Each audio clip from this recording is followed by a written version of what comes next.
The lure of the past. Have you ever received a message from someone who vanished from your life without warning many years ago?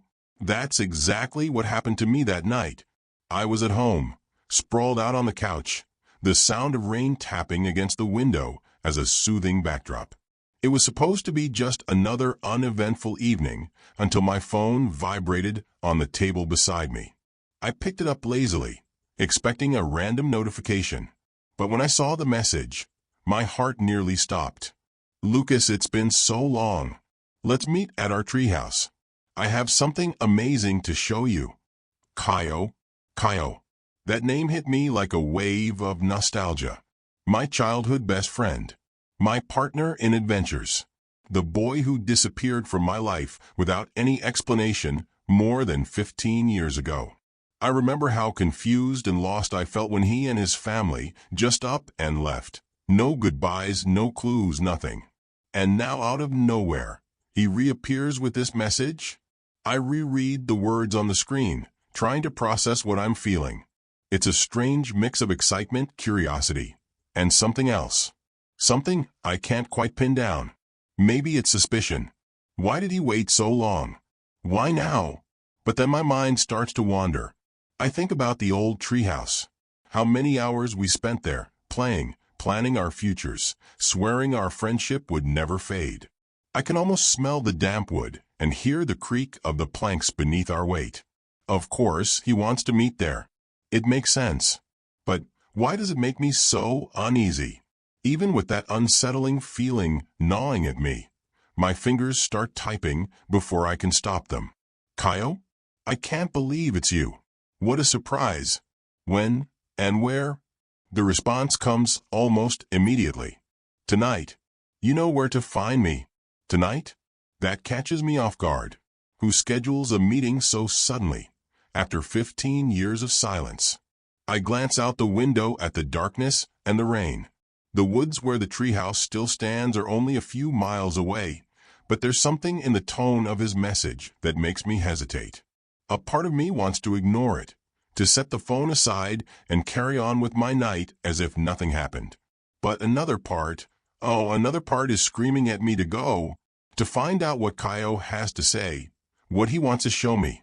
My mind tries to rationalize it. Maybe he's just feeling nostalgic. Maybe it's something important. I stand up, feeling the weight of the decision. Deep down, I know I won't be able to sleep if I don't go. Nostalgia and curiosity have already hooked me. But as I lace up my shoes, that strange feeling lingers. Something doesn't feel right. I can sense it. I just can't figure out what it is. And yet, I grab my car keys. I'll just see what he wants. It won't take long, I think, trying to convince myself. But little did I know this would be the worst decision of my life.